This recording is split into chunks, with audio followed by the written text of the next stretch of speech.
What's going on, guys? My name's Chris. You're watching Raising the Bar, and today we're going to be talking about the top 8 reasons why you are struggling to lose weight. First reason is that you're estimating what you're eating. You're not taking a strategic approach. You're just taking a look at foods, thinking perhaps maybe, oh, this is healthy, but you have no concept of portions. When it comes to losing weight, you and I cannot estimate the amount of food that we're eating because you do a handful of this, or you eyeball this portion and you're like, oh, that looks good, or you're just thinking just because you're eating things that are healthy that you'll lose weight. When it comes to weight loss, it's very simple. It's about establishing a caloric deficit.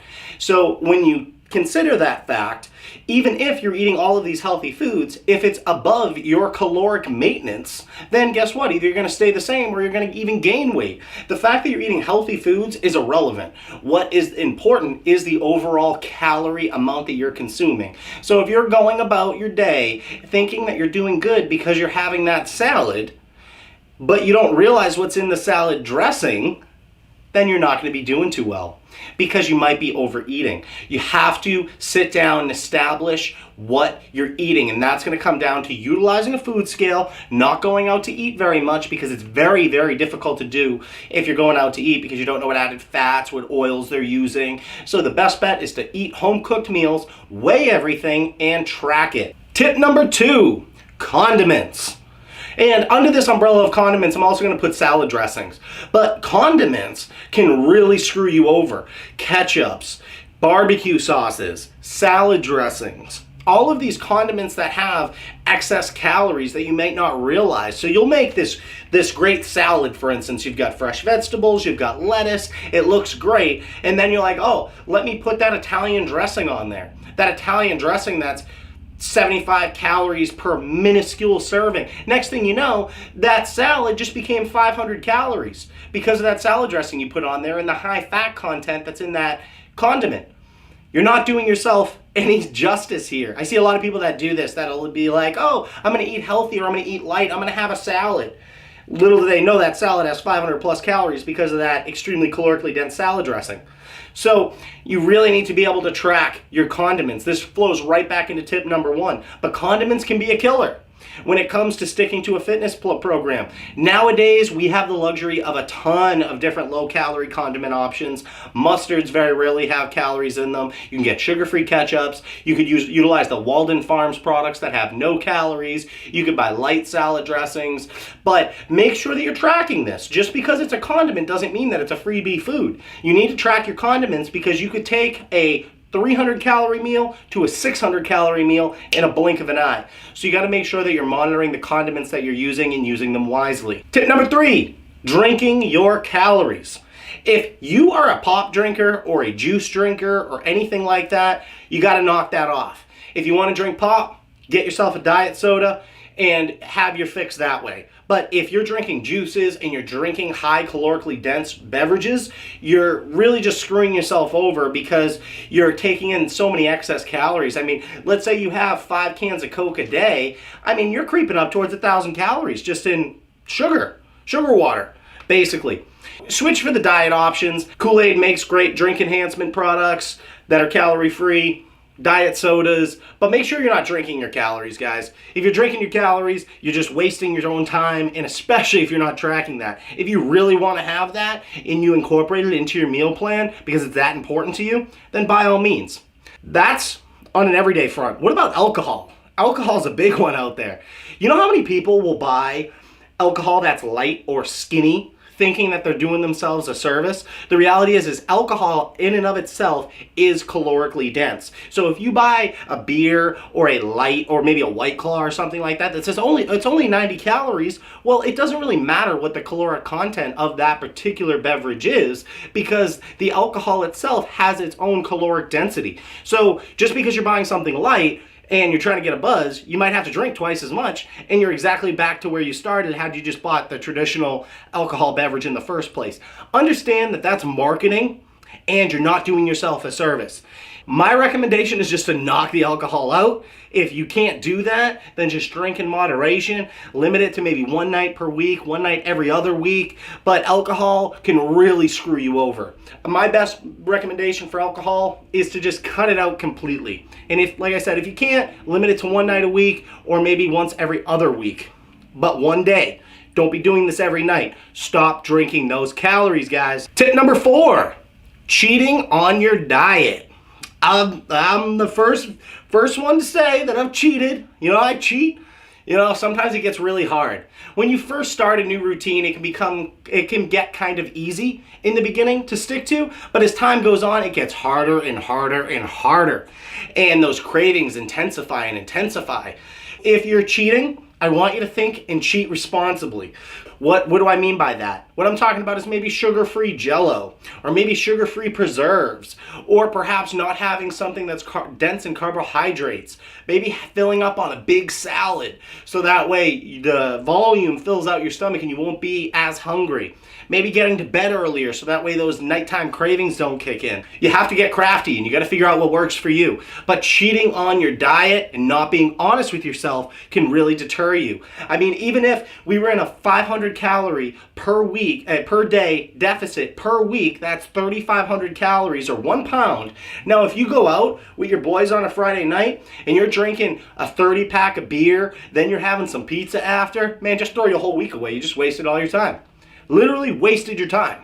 So I want you to think about that, and this comes back to tracking. Have a good understanding as to what you're doing throughout your week, and then when it comes down to a cheat meal, not a cheat day, make sure you're taking a responsible choice. When you go out to eat, you can certainly do this and make it work for you, but don't let it turn into a binge. So I always recommend, on your cheat meal, make it the last meal of your day, and then go to bed. Tip number 5. Not sticking with a program.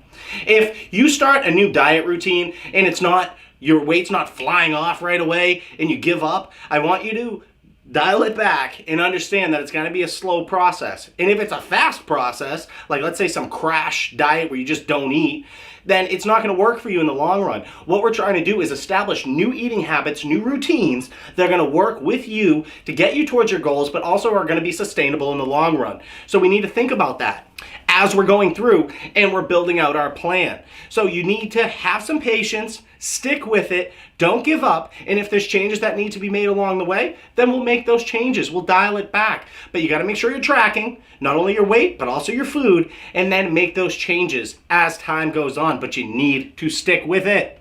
Tip number 6, discipline. When you embark on a fitness journey and you're trying to lose weight or you're trying to gain muscle, it doesn't really matter. But when you're trying to change your bodily composition, you have to be disciplined. You have to really want it. Because if you don't, you're going to fall victim to temptation, you're going to cave, you're going to cheat, you're going to give in. So the best way to ensure that you're going to stick with it is to establish that discipline, to be able to say no, to stay on track, and to stay focused. How many people out there have started a diet and end up falling off the wagon, or they can't stick with it, or it just doesn't end up working out? Especially like keto folks that are like, oh, I just won't eat carbs. Well, guess what? You're probably going to end up eating carbs. So you got to figure out a sustainable meal plan and a way of eating. The whole utilization of a diet is a temporary thing. So when somebody says, oh, I'm on a diet, that's temporary. They're looking to lose weight. Well, what happens after you lose the weight? What, are you just going to gain it back?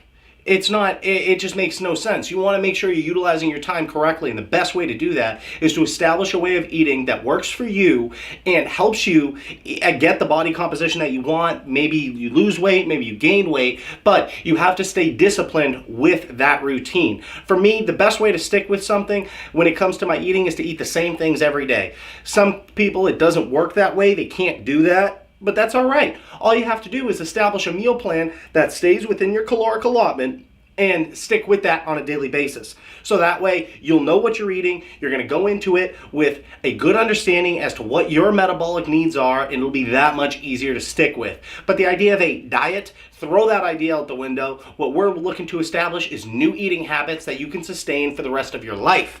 So that way you can achieve that bodily composition and hold on to it. Not just lose weight for a wedding or lose weight for vacation. Feel good and look good all year round. That's what we're trying to accomplish. accomplish. And the best way to do that is to ensure that you're disciplined and you adhere to the plan that's established for you. Tip number 7 is skipping cardio. If you're skipping cardio and you're wondering why you're not losing weight, well, guess what? That cardio isn't the determining factor behind weight loss. It is a tool that is used to supplement your diet to further that caloric deficit. Now, some folks could argue that you don't need to do cardio at all. But oftentimes, if you don't want to do cardio and you still want to get that level of weight loss, you're going to have to eat such a tiny amount of food that you're going to be starving. It's going to make it that much more difficult for you to stick with the program. If you incorporate cardio and let's say you burn off 500 calories worth of cardiovascular activity per day, well, guess what? Now you can eat a little bit more. You can afford to eat a little bit more because your activity level is higher. So that's why cardio is so important. And not only that, but it also takes care of the most important muscle in your body, your heart, and that in and of itself is worth its weight in gold. You can't be skipping your cardio because you're going to slow down your rate of weight loss, you might plateau, but I want you to use it as a tool. If you're going to think that you can go out, eat the way that you've been eating, and just by jumping on a treadmill is going to be the key to your weight loss, it's probably not going to happen that way, guys. That cardio is a tool to be used in conjunction with your diet. It is a supplement to your diet. If the way that you're eating is working for you and you can incorporate the cardio, great. If you're skipping the cardio, not so great, because it's probably going to slow your results and you're going to end up plateauing, or maybe worst case scenario, you go in the other direction, you end up gaining weight over time because you're not maintaining that caloric deficit. And tip number 8. The biggest tip that I have for you guys, this is by far the most important, and that's why I wanted to save it for last, and that's tracking. You have to track what you're eating. You don't need to be super anal about it, but you need to do it for a period of time so you have a good understanding as to how your body operates. So what do I mean by that? What I'm talking about is establishing your caloric baseline that puts you into a deficit. If, let's say, your daily metabolic needs to maintain your weight is 2,000 calories per day, then we want to drop that down to 1,500 calories per day. We want to keep the protein high, carbs moderate, as well as the fats moderate. So now that we have your caloric baseline established, now you need to track your food to try to hit those targets. You can download MyFitnessPal, enter the foods that you're eating on a daily basis into that app, and try to hit those numbers every single day. And by doing that, you're going to ensure that you're controlling the process. Losing weight and gaining weight is a science. It's not something that you can just do all willy-nilly. If you don't have the best genetics, it's just not going to work.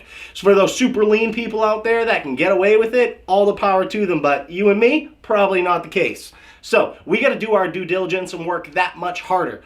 And the best way to do that is to track your food. I can't stress this enough, guys. You got to weigh it, you got to track it, and you got to do it for a period of time so you know that you're within your caloric allotment. Once you know that you're in your caloric allotment and you know, okay, I'm going to eat this amount of food, and you have it all weighed out, eventually you can memorize it if you're eating the same things every day, and then you don't need to track it. All you need to do is weigh it at that point. And then when you plateau, you make the adjustments accordingly. It's really that simple. It does take a little bit of work. I'm not saying it's easy, but it is certainly simple. So if you need help with that, you can feel free to reach out to me. I'd be more than happy to set up a meal plan that works for you based on your height, weight, age, and gender. So that way we can get you on the right track into your weight loss journey. Ultimately, figure out a diet plan that'll stick with you for life, so that way you can hold on to it and your weight's not going to fluctuate. You're not going to have this yo-yo, this up and down, and just be that person that just shapes all the time. So guys, if you need help with this, reach out to me, rtbtransformations.com, link right down below in the description. Feel free to comment, like, and subscribe down below if you like this video. If you don't like it, anything I might have missed, anything you'd like to add, feel free to drop it down below. And with that, guys, I am out of here. Make today great.